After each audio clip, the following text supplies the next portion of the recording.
Baragh lived in a grand house. It stood on a hill. Baragh was a very rich man, but he was also very stingy. He hated spending money. His family was the same. They were the stingiest family in town. People whispered about them. They never gave to charity. They never bought new clothes. They even reused tea bags. The Baraghs were known for their odd ways. They were an unusual bunch. Baragh loved throwing parties, but he never wanted to spend money, so he would invite people over. Then he'd ask them to bring their own food. "It's a potluck," he'd declare. People found it very strange, but they always came. They were curious about Baragh.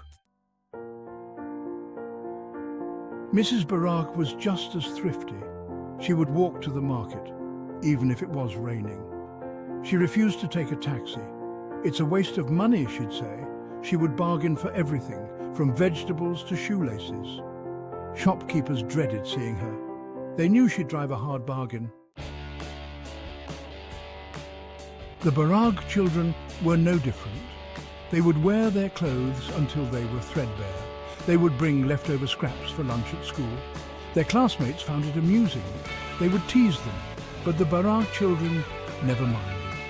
They were used to it. Section 5. The Day of the Festival.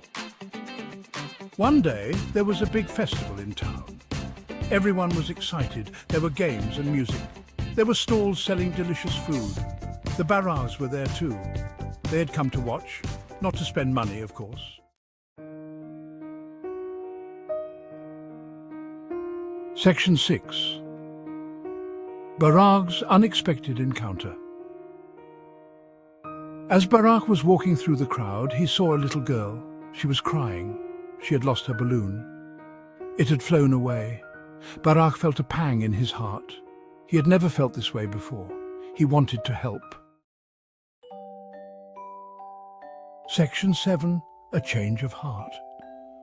Without thinking, Baragh went to a stall. He bought the biggest, brightest balloon. He gave it to the little girl. She was overjoyed. Her smile warmed his heart. He had never felt so happy. He realized something important. Section 8. The Joy of Giving. From that day on, Baragh was a changed man. He began to understand the joy of giving. He started donating to charity. He bought new clothes. He even started taking taxis. His family was shocked. But they slowly started changing too. They learned that giving was more rewarding than saving. Section 9. A New Family Tradition. The Baraghs weren't the stingiest family anymore. They were known for their generosity. They started a new tradition. Every year during the festival, they would give away free balloons. It brought them immense joy to see the smiles on people's faces. Section 10. The Power of Generosity. Baragh and his family learned a valuable lesson. Generosity is not about spending money. It's about opening your heart. It's about bringing joy to others. And that is a treasure more valuable than all the money in the world.